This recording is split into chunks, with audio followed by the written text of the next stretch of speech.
as a minority, as like the brown girl, maybe sometimes it was embarrassing to be known as the brown girl, or the cultural differences and everything. I think I'd be so proud. Now I can look back and say I'm so proud that I take so much pride in being that girl to, you know, the rest of the kids in the class maybe.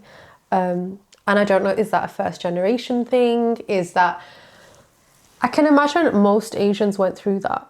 I would tell her that it's okay to be different and that your differences are actually going to work out later on in life. Welcome back, which is crazy to say, to episode 3. Yeah. Today we've had a really in-depth discussion, and it's been very confronting. Absolutely. Yeah. And we've been talking about the advice that we would give to our younger selves. Yeah.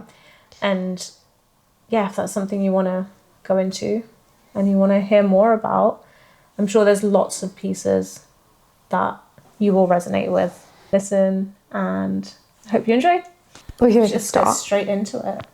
And it's been a while since we filmed. How long has it been? Clearly it's been long. Maybe 2 or 3 months. To be honest, really? To be honest, we've had a lot going on. We have had a lot going on. I was just listening to a podcast right before you turned up, actually, and I just got to the intro. But in the podcast I was listening to, she was like, "Oh, I don't like asking how are you questions at the start of the podcast." And the question she asked, which I think is very relevant for today's episode, what are you most proud of currently out of the things that you've been accomplishing in the most recent days? Okay, like this week, for example. Yeah, this week, this month. I think for me, 2 things, and they sound so contradictory, Lord.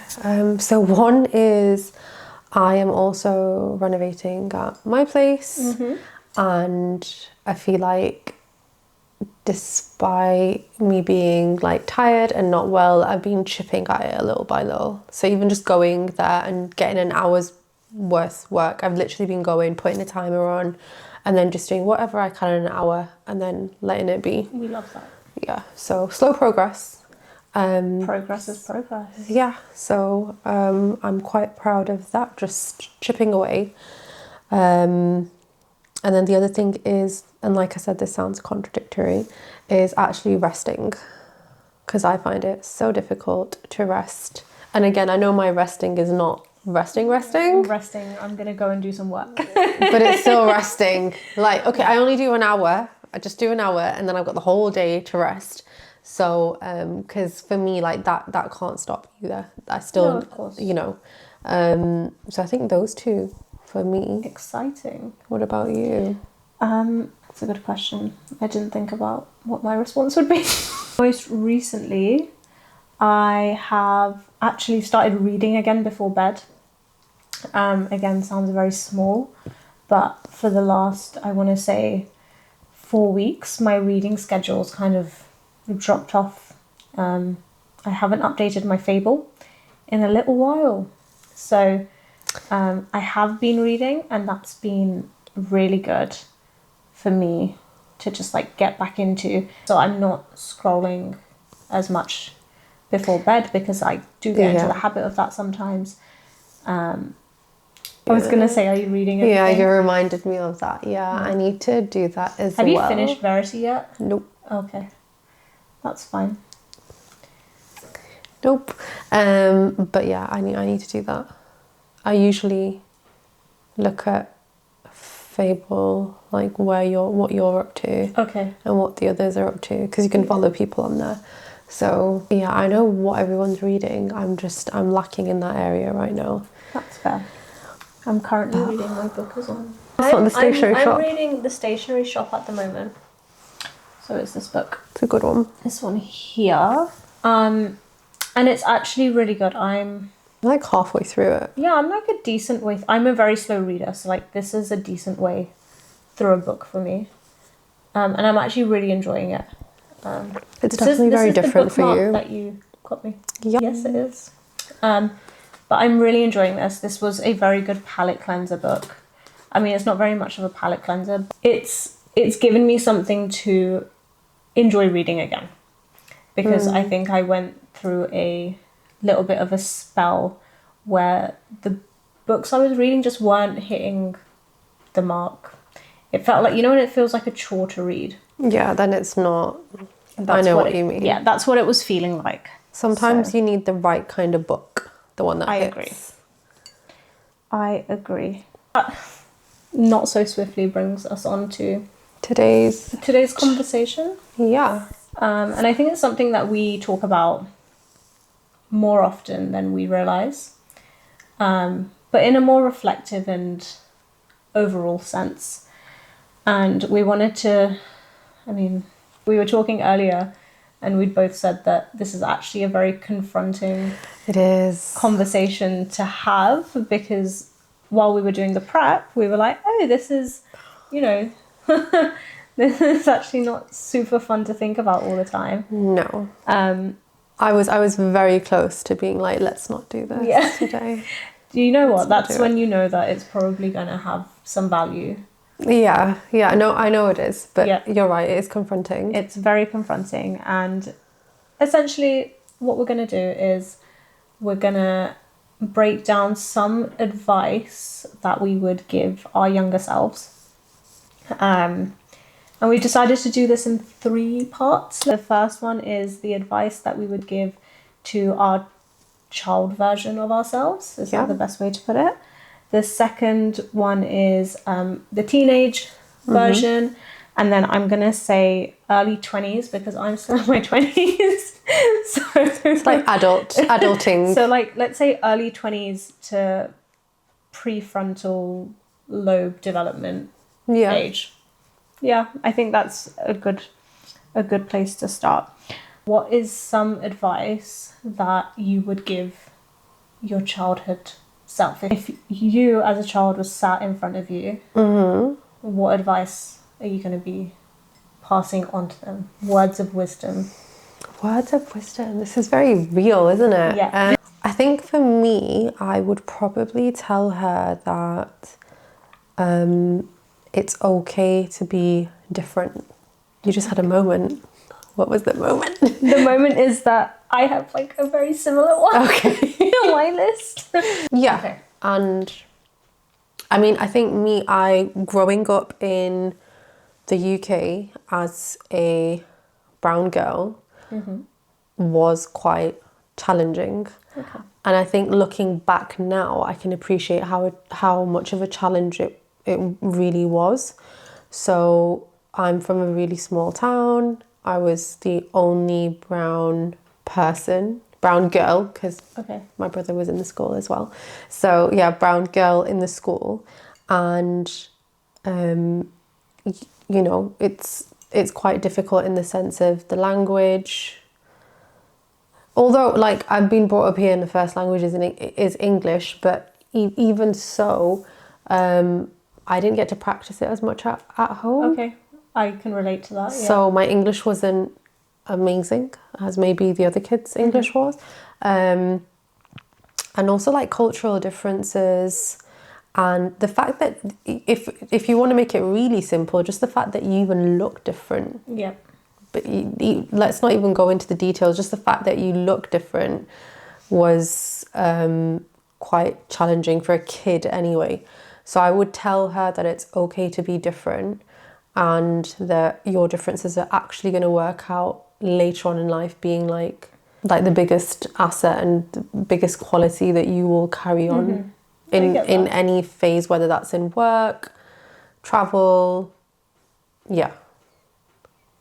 That would be my biggest one.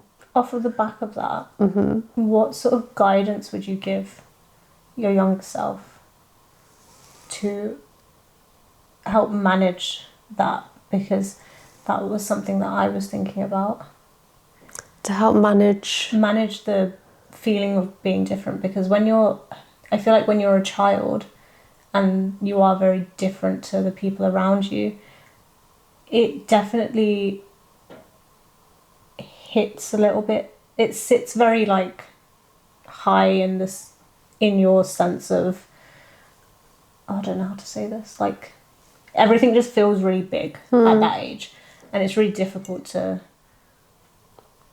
manage your emotions around that situation until you look back as an older person. And I think when you don't have people around you to reaffirm you, it's all validating that feeling, isn't it? You just sit within those emotions of, I am different, and it just doesn't, I don't know, it just doesn't, I don't think there's, at least for me, I don't think I had realised that, like you said, like being different is your biggest asset.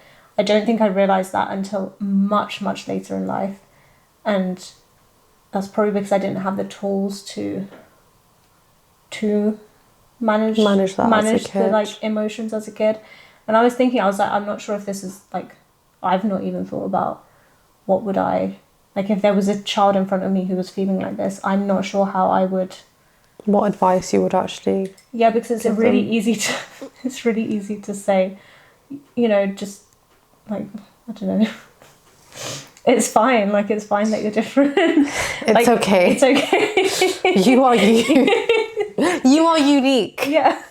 Like it's so easy to say that, but it's difficult to actually do. Like as a child, like I don't. It must be very, very difficult to comprehend the fact that you are different, and that is okay.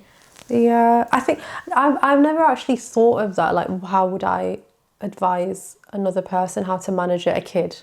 Yeah. And honestly, I've got so many younger cousins, and this has never actually been a topic, simply because they're not the only brown person anymore, and like it's changed a lot. Yeah. Whereas back when I was a kid, it was like, when I say minority, I literally mean we're still a minority, but like there's like one person. Yeah. So the challenges it was very new. Yeah. And I don't know if our parents or our aunts and uncles would have even, I mean, I still don't know what I would say now. So I don't know how they would have managed with me coming to them, because it was a new situation to them. Yeah. And they're probably going through something similar at the time too. As adults. It was like a first generation thing, like the first time you're experiencing this sort of thing.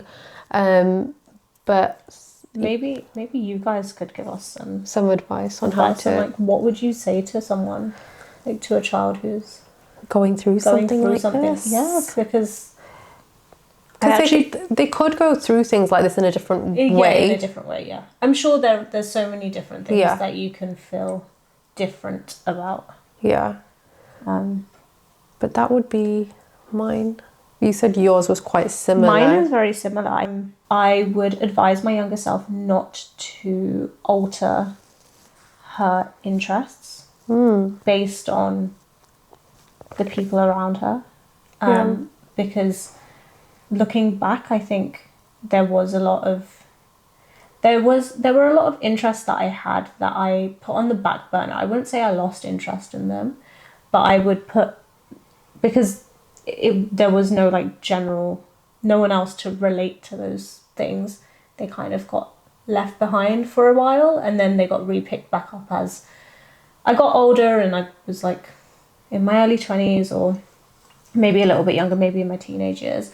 But I think the way that I grew up was very different to a lot of the people around me, simply because we were minorities. So I didn't grow up listening to English music, for example. Same. I still to this day have so much trouble remembering celebrities' names that are from the Western world. You can ask me about Bollywood. I can tell you all the names from that. Yeah, but I have because I didn't grow up in that culture. Yeah. Those things, there wasn't much to talk about with my friends. The conversations, or what other interests were there? I think, Disney Channel's one of those where I was a Disney kid, but I was a later Disney kid, so I didn't get into the mainstream shows that people tend to bond over, things like High School Musical or like Camp Rock. When I got into them, I got really into them. But I was very late to that train, which then meant I think there was a sense of embarrassment when the things I knew about were Bollywood films, TV serials. Yeah. I can relate to this. I would watch B4U music before going to school. Like it's not the same upbringing as like the people around me. So I think I would advise my younger version to not completely cut that out. I think it's still important to keep in touch with that, because I've always been that person. I think that hasn't gone away. Like, I still love Bollywood. I still really like all of our cultural niches that we are into. But do you know what? I think because we're giving advice to our younger selves as kids, at that time you so want to be a part of everything. Yeah. That you will mold yourself to be like, I don't know, the girl that you're sat next to in the classroom or something. So but now, like I said, now we appreciate those things 100%. A lot more. For sure. I think this is what it comes back to, is you are unique, and that's okay. Like, it's fine to have different interests. Yeah. And I think maybe it's a little bit different now. I think with this new generation, I'm not sure what kids are like now, but I feel like there is more tolerance towards cultural differences. 100%. I think that is like something that isn't so frowned upon. Oh, the other thing is, like, when I was in primary school, I took packed lunches to school, and my food would usually be like ethnic food, and for me that it was fine for a really long time, until you get to that age where children start developing judgments, and then they pass those judgments on to you, and awkward. That's when it's a little bit, I don't know, I can't remember exactly how I would feel in those moments, but I remember noticing that I was different, and I didn't have a sandwich and crisps, because I didn't want a sandwich and crisps, I'm not gonna lie. Nobody wants a sandwich or crisps. I was fine eating my like fried rice, or like, I don't know, paratha or whatever my mum's put in my lunchbox that day, and I'd be fine with that because that's what I wanted to eat, until I realised that was different. And that wasn't because I thought it was different. It was the external judgment around it. I remember in primary, like, this was a big one for me. You know how in your summer holidays everybody would go on a holiday? Oh yes. Oh, that was. Yeah. And I wouldn't go on a holiday. No, I've never like. What's a holiday? No, you go What's that? I go to India once every 2 years. Yeah, and for me it was the same, just on the other side of the border, Pakistan. Yeah. And that was it, you know. And there were no excursions, and there were no. You didn't do any of that. You stayed home. You went home. You're from home, and you fly back home. Yeah. To go back home. So that was it. So when you'd come back, we used to have this thing in our primary school. Where they make you like write about You would all sit down, and then it was like a show and tell thing. Yeah. So we'd all sit down on the carpet on the floor, and our teacher would sit there and call your name, and very influencer behavior this was, and everybody would talk about their holidays, and you know, Casey would talk about like Disneyland, and John would talk about, you know, Cyprus, and somebody else would talk about their holiday in Spain, and then I would just sit there and be like, well, either I played on the streets, you know, and if I was lucky I might get a few extra pounds to go to the corner shop and buy some sweets, and that's it. That was my holiday. That was the summer. I would just play outside all the time, or I would go Pakistan. But for some reason, I felt like it was uncool to share that. Yeah, even though, like, now I'm like, whoa, there's so much to share now. But I went to India, we did all these, like, and when we would go to India, we would do things while we were there. But would you share that? No, because because it's not different. going to Spain. It's not Spain. It's not France. It's not Greece. It's not Europe. It's basically. not a Europe vacation. But now I think back and I'm like, wait, I'm literally in Lahore. I'm in Old City. I'm looking at the Delhi Gate. I'm looking at Food Street. I am going to these farms, you know, and chilling at farms being fed organic food. And this is what people do nowadays. That's the cool thing now. But it just wasn't so cool. And it's literally because we were different. Yes. Yeah, this is true. But, you know. I remember all I would have. I feel like all I would have to write is me and my brother played cricket in the garden. Or like, because that's basically what we would do. Yeah. Until the sun set. Because and then you'd have to come back in the house. Then you'd have to come back in the house because it's dark outside. So you need to come back inside. Or I would have to do homework in the holidays. So... Was this homework that your parents gave you? Yeah. Yeah, same. Yeah, this isn't homework that school gave you. No. No, you need to do homework. Yeah. Because that's crazy. And it's crazy how it's the same. It's the same experience. It's the same thing. I wonder if anyone else has... I mean, I'm sure a lot of people... I'm sure this is a shared experience. Like, yeah. And to be fair, I still remember summers being fun. Like, I don't remember them being boring. No, they were fun. It was just a different summer. Yeah, it was just a different summer. To, you know, the rest of the kids in the class, maybe. Yeah. And I don't know, is that a first generation thing? Is that... I can imagine most Asians went through that.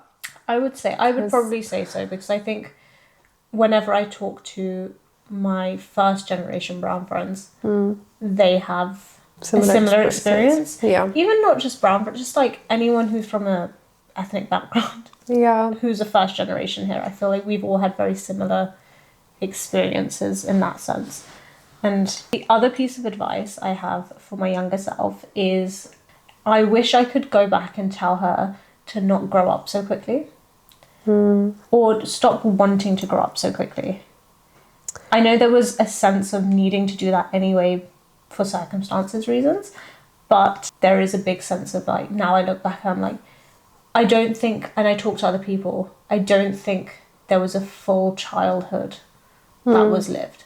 And I think I could have stopped some of that myself. And I don't know if that's an elder daughter thing. I was going to say, because that's... Yeah. It's the same... Yeah. If I could, I would tell her the same thing. Like, but I also think the circumstances were as such that the responsibility automatically fell on you. Yeah. And so you just picked things up. It's just what it is. Yeah. I think that's something that I would try to ensure that they slow down a little bit, because it's so easy. I feel like when you're a child as well, there's always a sense of, I want to be older so I can do all of these things. And that's cool and that's really exciting. But there's also, you know, the other side. We need to like slow down a little bit, because you have the rest of your life to be an adult. I agree. It's not that fun most of the time. So it's funny because I'm sure my aunts had said this to me, but at the time you're just like, I want to grow up. Yeah. Like when you're a child, you're like, I want to be a teenager. Yeah, it's funny because like my aunts would say this to me all the time growing up. But you just don't listen because you're like, well, I want to do these things as well, and I need to grow up to do those things. Otherwise, I can't do them. No. And maybe this is just part of childhood. What can we do? We can move on to the second. Yeah. The second set of advice, which is, what advice would you give to your teen self? The first piece of advice I have is to stay curious, and by that I mean to keep learning, to keep being someone who wants to keep learning, because that's one thing that I think I have had and I still do have, and it's one of the things that gives me a lot of sense of purpose, and I would say to continue doing that. I think it's very easy as a teenager to start losing that sense of curiosity. Just around, not even topics, just general life, just understanding, being curious about the world, being curious about what you might want to do, curious about people. I think it's the best way to learn from now when I look back. I feel like I think most of my learnings have come from me being curious. I feel like you're still that person. Yeah, I would say it's a lifelong thing, but I'm sure there were times where I had lost that curiosity, but I always come back to being curious. And I think that's when life starts feeling, when you feel like you've lost a bit of the spark. Okay. It's the curiosity then like helps bring you back to that.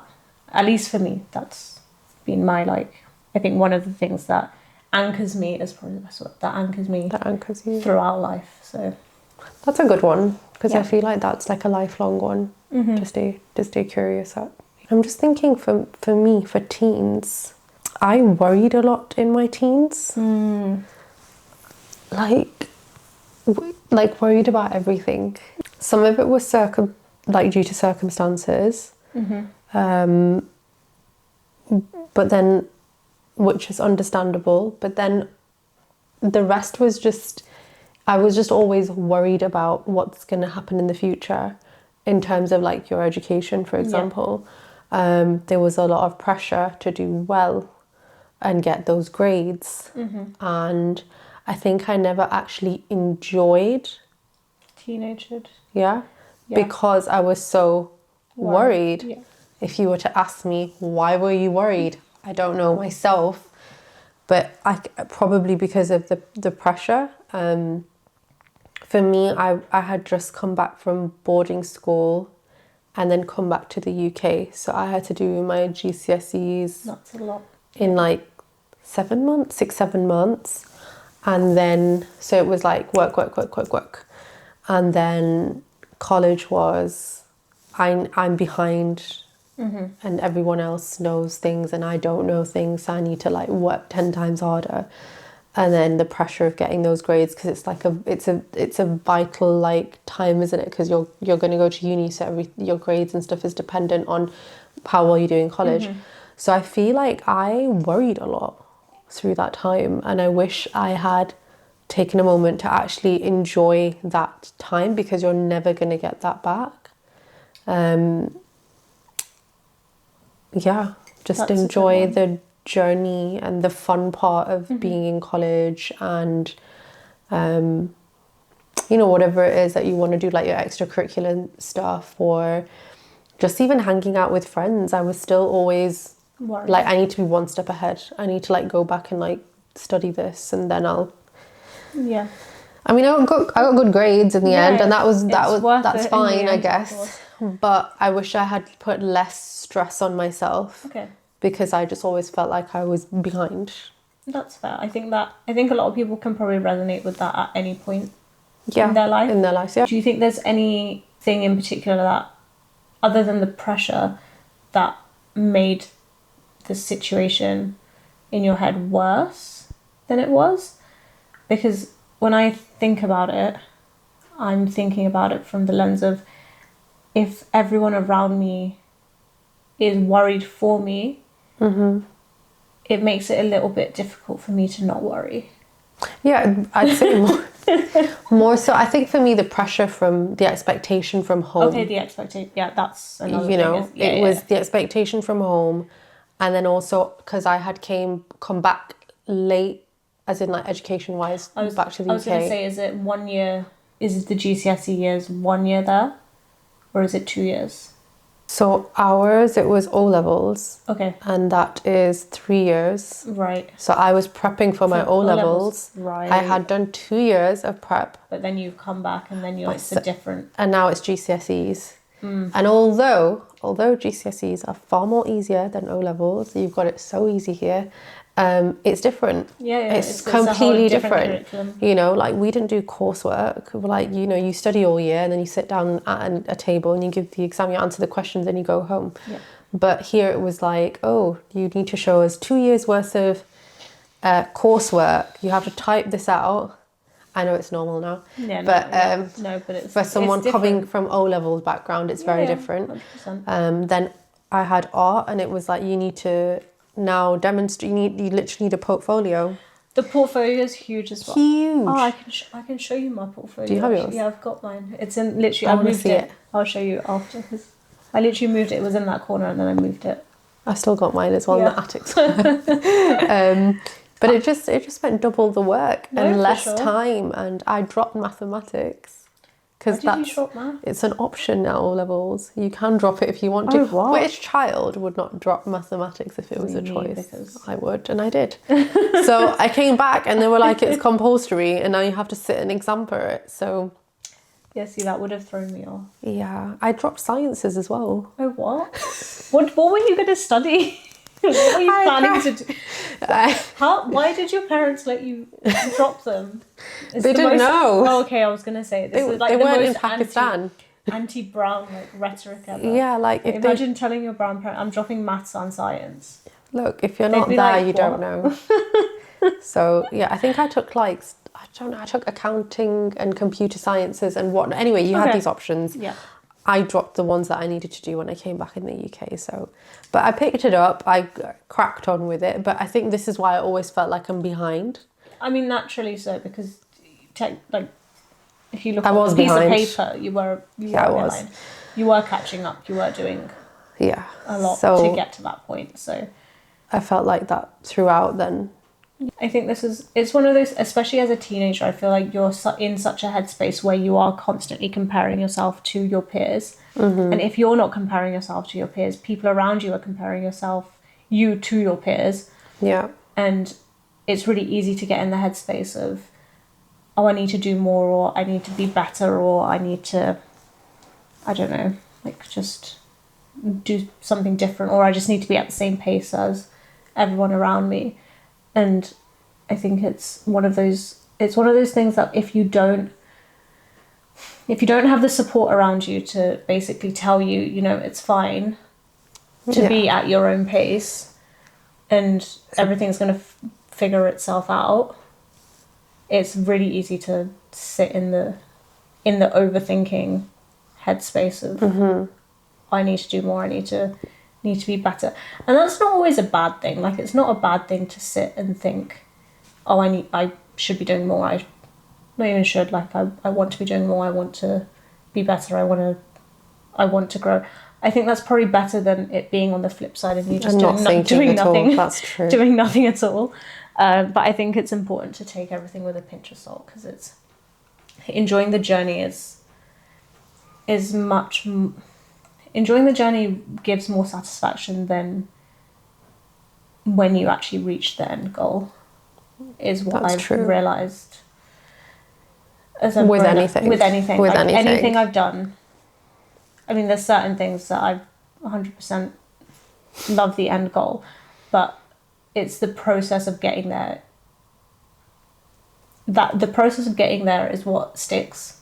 Yeah, it's the journey. It's the journey of that you want. Yeah. Yeah. But that's a good one. I think that a lot of people will resonate with that. My other one is the other advice I would give is to keep stepping out of your comfort zone. Ooh, and I think that's a good one. At teenage years is probably like the best time that you can do that, because you're more open to making not changes, but being open to just doing new things, doing different things. Yeah. Stepping out of your comfort zone, especially at like that age, is, I think, the new experiences just feel a lot bigger. I don't know how to explain it. Like, I think when I was a teenager, I think a lot of my memories have come from situations that I put myself in that were outside of my comfort zone. Mm-hmm. They weren't things that I would like be doing on a normal day-to-day basis. It was things that I wouldn't normally do. I had got over the discomfort of it, and then in the end I actually really enjoyed it, and it's those memories that stick in my head now when I'm looking back. So I think that's one of the things that I would encourage anyone to keep doing, but especially at teenage years. I agree with that. I would encourage to keep going and stepping out of your comfort zone. That's a good one. I think, for me, like, just talking about getting out of your comfort zone, hiking for me was actually the one thing that I'd be like, no, I'm not going. I'm not going. And that's actually something that I do now a lot. But that was during my teens. Yep. Where somebody had said that we're going on a hike, and I was like, I was always someone that you had to push to like get me going, get me out of the door. And then once you're there, I'm like, now it's just something that I do all the time. But I'm so glad that I had said yes and gone, because that's not something I would actually do. That's a good one. Saying yes to things more often than no is a good one. Again, that's for like any point in life, I would say. Which then very nicely ties us on to the third. Which is the most recent age bracket, is advice to our selves in our early 20s, early to mid 20s, let's say. Yeah. I think my biggest one was just what we were about to touch upon before, is saying yes to things. I think this is something that I did not do, and that's why I can say that it's so important to actually say yes to any sort of opportunity that comes your way, or even little things. It doesn't have to be the big things either, because why not? Now I look back and say, why not? There's nothing to lose. So just literally give anything and everything a go. Whether that's a job opportunity, whether it's simply hanging out with your friends and going to a new place or exploring a new city, trying new food, literally anything. Because it's only then that you start figuring out who you are and what you like or what you 100%. Dislike. That's a big one for me. I would agree. I think that's one of the ones that it sticks with you, I think, throughout life. I think when you stop saying yes to things is when you start getting a little bit rigid in your ways, and it's very easy to do that. And almost complacent. And then you just go through life doing life but not doing anything else. And I mean, I think there's a fine line between, depending on how your personality is. Some people do really love like going and doing completely new things all the time. But even if it's just saying yes to doing something different, or just making the conscious effort behind the decisions you're making. So when you're saying yes to something, it's because you're like, I'm going to try that. Or I'm not going to do that because that doesn't align with me anymore. I think it's being conscious in the efforts when you're saying yes to these things as well. But these are the things that give you more just scope for growth. Because if you're not trying these things, then you just don't know. You don't know what you don't know. You don't know what you don't know. We say this all the time. This is all the time. The biggest corporate line I've heard. We don't know what we don't know. Is this a corporate line? Yeah, Why do we use it in? We use it in real life, but like I hear it at work all the time. Is we don't know what we don't know, and I'm like, it's fair though. We don't know. It's just the way you're saying it. Yeah, and it's just one of those things, isn't it? Like you. But like you're saying, well, okay, in terms of growth, like. Somebody might say something and you can be like, oh, I don't like that. How do you know that you don't like it unless you haven't tried it? How can you say that? No, you can't. So it's really about getting to know yourself better as well by saying yes to these things. So you know. Yeah. So then you don't say you don't know what you don't know. I feel like there's so many things in this world that there's like endless, limitless opportunities, paths, things you can try. No one's saying to go and try them all, but you know. What's something that you've said yes to recently? Recently. Like anything? Oh God, that's a good question. I would say in the last few years, I think me training was something that was outside of my comfort zone that I had said yes to. Oh no, Muay Thai is probably the best one. That my friend had told me to try, and I said yes. I did go by myself, so that was one outside of my comfort zone. Anyway, two, it's like a combat sport, so I haven't grown up doing sports. That's like a whole nother conversation. But I didn't grow up doing sports, so this was new to me anyway. And then that became such a big part of my almost weekly just routine. I was going so often. It was something that I centered a lot of my activity around, and it gave me a lot of discipline from that aspect. And I think that's by recently, the last few years. That's something that I said yes to that actually stuck, and I think I've found a lot of value out of that. That's a good one. What about you? What's something that you've said yes to recently? Doing a podcast with you. I mean, that's fair. This is very outside of your comfort zone. This is so outside my comfort zone. And then on top of that, we're doing a really introspective episode. Where we... Yeah. It's funny because I don't post anything. No. I don't do any of this. But here we are. Yeah. I've said yes to it. I've committed to it. We're here now. Yeah, that's a big one. I'd say that's quite a big one. That's quite a big one, actually. What else have I said yes to? I think, honestly, with like day to day, I'm someone that I didn't say yes to everything before. So now, more so, I do. And that can mean, like, honestly, something as basic as let's go and do a pottery class. And I'll be like, yeah, okay, let's do it. Yeah. I very rarely now will say no. Yeah. That's fair. I think I'm the same. I think the only time I say no is if I'm actually busy. That's true. Or if I'm tired. Like if if you're unwell, then if fair there's enough. like physical reasons I can't go. Yeah. But it's not. Otherwise, I'm up for it.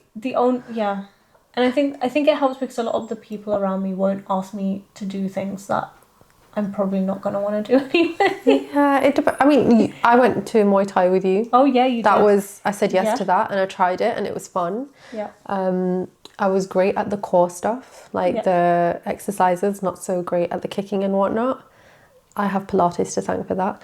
But, I tried it. Pilates is probably something you started recently too. I did, and I carried it on for like more than a year or so. I'm not going right now because I'm not so well, but when I get back to the swing of things, it will continue, and it's something I really enjoy. Yeah. And that's something that I actually... How did I get into that? It was, I think I had like 2 weeks holidays or something, and I didn't have anything planned. You know, I'm just going to try this. Yeah, and it was just a case of, okay, I'll just try it. And I went in for it's like a tester thing that you go in for one class. And there's one really good one in Manchester, Northern Quarter, that I go to, called the Green Lab, and it's so good. I think honestly the vibes there are so good. They're all really girls. Helps. Everyone's amazing. The staff are great, and it's so positive.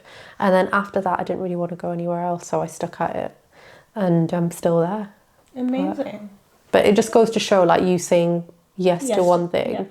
And I met so many great girls there, and we go on walks on Sundays. Again, that's just an additional thing, but you get to meet so many great people there. Yeah. So... And this is the thing, I would never have done that if you hadn't said yes. And I would never have met the girls that I've met there now either if I hadn't have just given it a go. It is actually very... I think it's one of those things that is important to just keep in mind a lot of the time. I think off the back of that, one of the things that I've just thought of is doing things by yourself if there's no one to go with, because I waited a long time to like do things with people, because I almost wasn't like, now that I look back, I don't think I was comfortable with myself to be doing things by myself. Okay, and yeah. that's like a whole nother like bigger thing. That's a whole thing, yeah. But I wouldn't go to the gym, because I didn't want to go by myself. I wouldn't, I don't know, go for a walk because I didn't want to go by myself. Or, I wouldn't go to, even shopping, going to a cafe by myself, I wouldn't have done that. I love going to a cafe by myself. Me too. It's like my favourite thing to do now. Yeah. I think gym was one of the biggest things where I was like, I need to go with someone, because I just wasn't comfortable going by myself. But then I think it got to a point where I was like, this is a hindrance to me going, because I would make excuses because the other person's not coming, blah, blah, blah. And then as soon as I went a few times by myself, it just got easier and easier. And now I actually prefer just doing, going by myself. Yeah. It's fun to go with someone, but it's fine also to go on your own as well. Like there's like certain things where I'm just, especially the gym for me now, is if I'm training, I want to be by myself, because then I can just go at my own pace. Because as much as I don't mind training with other people, I also low-key don't want to be sat there having a conversation while I'm training. Yeah. I also don't want to be going at like a slower pace or like a faster pace. If they're faster, like if they work like at a different pace to me, like I don't want to be having to change my set's falling apart. That's a lot of progress for one person to say, like, they've gone from I can't go to XYZ place because so-and-so's not, unable to make it, to now say that I actually enjoy going by myself. Yeah. It's a lot of growth. Yeah. I think I look back at myself from when I was like a probably teenager to when in my early 20s to even like maybe like 23, 24 to now, and I'm like, they're completely different people at each stage. Like at each stage of those journeys, I've been a completely different version of myself. I wouldn't say person, actually, a different version of myself. The core has stayed the same.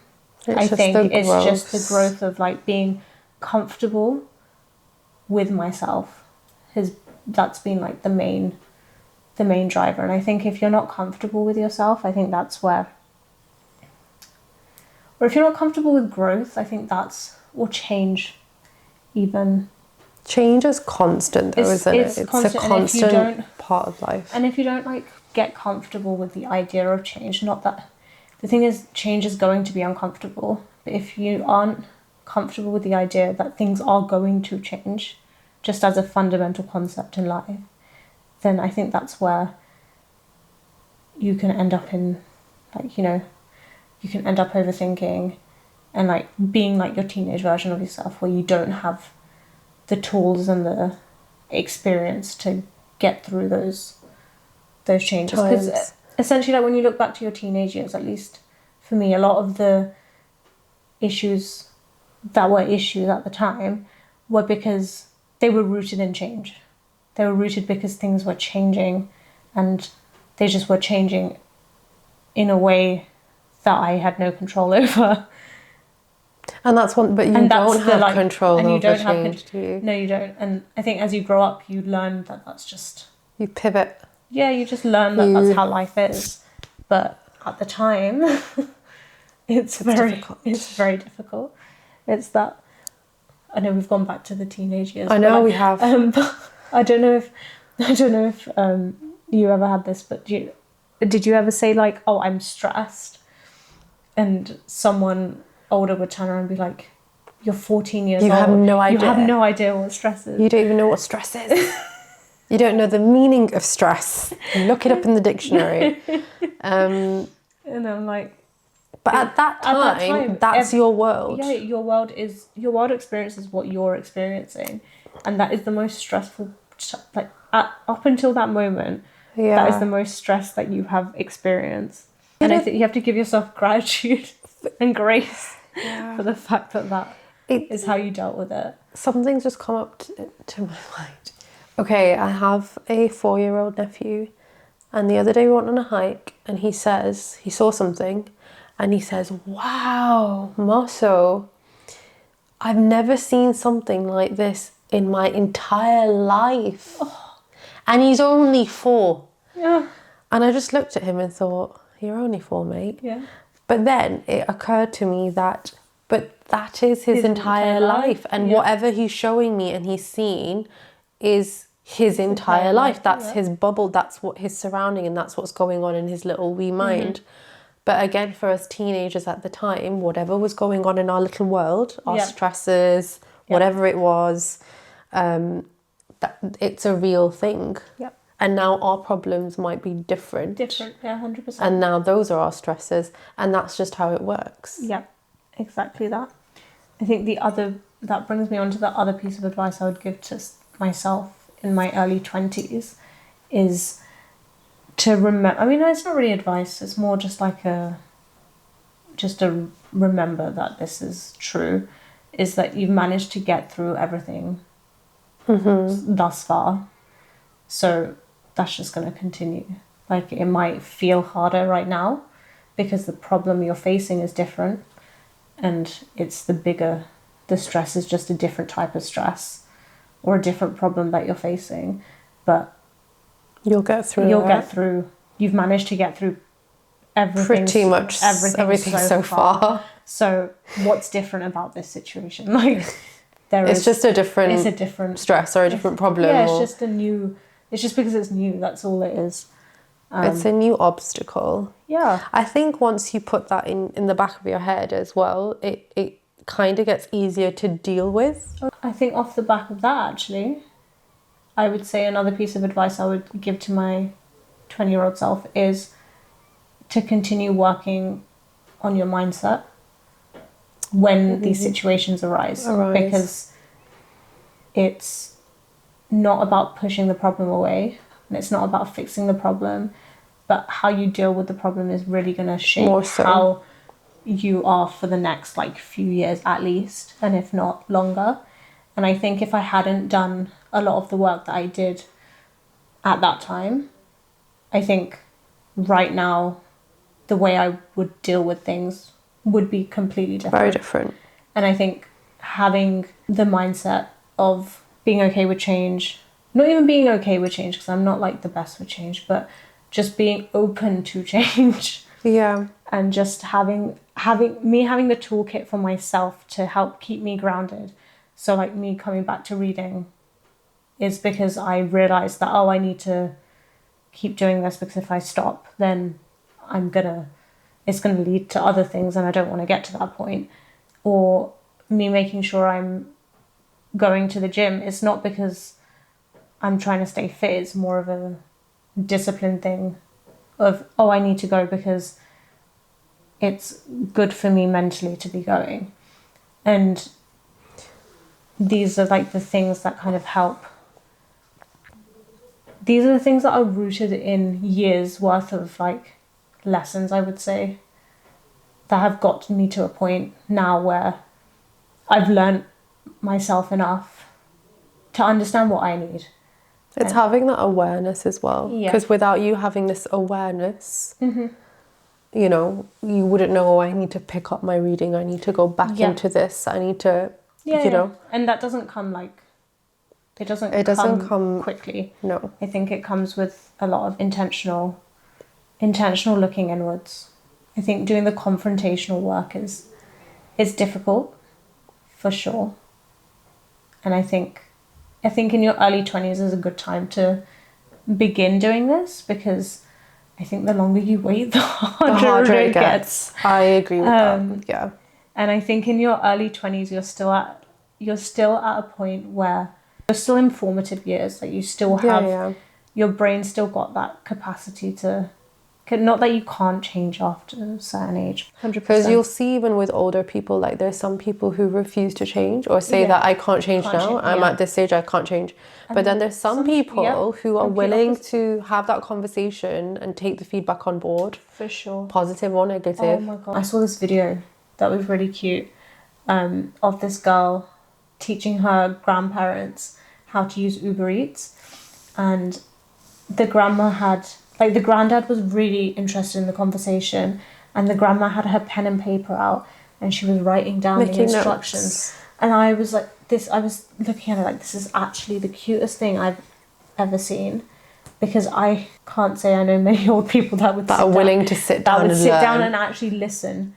Listen with intent to learn. Yeah. I think it's one of those things where when I think about what I want to be like when I'm older, and I don't want to be someone who's lost their curiosity or life. Or like lost, like I would see myself as like a lifelong learner, and I think there's always things that we don't know. That you don't start. You don't know what you don't know. And I think that's constant. I think that's one of the constants in life, and the moment you think you've learned everything is probably the moment you need to, I don't know, there's... Start relearning? Yeah, when I think the workplace is one of the places I notice it a lot, is when there's people in the workplace who have almost refused to keep up with the times. You can really tell. There are a few of them. With like how they can they're just not learning in the same way, and they don't want to learn. And they're very stuck in their ways. They don't want to do things differently. And I feel like there's two categories. So there's one where with technology, like you struggle, but you're willing to learn, and you might be slow, but you'll get there. But then there's the other category where it's like, no, I'm just going to do my job the way I've been doing it since day one, and regardless of how change comes and goes, I'm going to do it the way I want to do it. But the problem there is you get left behind. And I know that I don't want to be in that category. So I would rather learn, albeit slowly, at my own pace, but learn I shall. I have one. So I think for me, one theme that's always been there, whether it's my 20s or even before, is comparison. Ooh, yeah. And it, like, comparison is the thief of joy. It really is. And this is something that I've experienced since I was a kid, and then you can see it's followed through teens and then 20s. It goes all the way. And for me personally, it's always been like my immediate family and extended family, where it's always been like you're constantly compared to this person or that person, you know. And I would probably tell my 20-year-old, 21-year-old or 25-year-old, I guess, that it's like everybody's journey is different, and it's okay to be the way you are, whatever that may be. For sure. Because I really do think it sucks the joy out of you. It really does. Especially if you've been brought up in that environment. Sometimes you can do it to yourself as well. But that's a big one for me. It's key not to compare. Yeah, and it's much easier said than done, I think, in a lot of situations, especially when you've grown up in the cultural environments that we've grown up in. It's almost a way that people connect is through comparison, and it's a really, what's the word? It's a very low vibrational way of of connecting. That's not meaningful in any sense. And I think that can trickle down into the way you view the world as well. And then naturally you end up comparing yourself to your peers. And that's where a lot of the stress sometimes stems from. Yeah. It's because you're doing the comparing, and there's really no need for it. No. And nothing good comes out of it, you know. No. Nothing really good comes out of that. So I think that's a big one for me. But also like appreciating your uniqueness. Yeah. I think that's It kind of goes hand in hand, doesn't it? Like, theme, hasn't it? yeah, whatever makes you Yeah. appreciate that, because this whole comparison thing is always going to be that. You can't stop people from doing that. No, people are going to compare you, but I think you have the ability to control how much you let it affect your mindset. I think that's like something that is, again, it's easier said than done. It's easier said than done. But it's a mindset thing. Yeah, I feel like back then it wasn't that easy. No, it's not. But when now, you're in the situation, it's never that easy. I think that brings us, we've been talking for ages now. This was a very interesting conversation. One, because it's very confronting. Like 100%. Like looking at yourself, like looking at your inner child essentially is just confronting in itself. If anyone's ever, have you done inner child work before? I've tried. Okay. And it's very confronting. So I think a good place to end off is for us to answer this question. And I'll ask you it first. Mm-hmm. And it is, what would your younger self be most proud of if they were looking at you and your life now? I've got two things in my mind right now. So one would be, despite all the challenges, like we touched upon, like not having enough time to complete GCSEs or all these things that are quite challenging at the time, shifting countries, having to learn new languages at a very influential like age.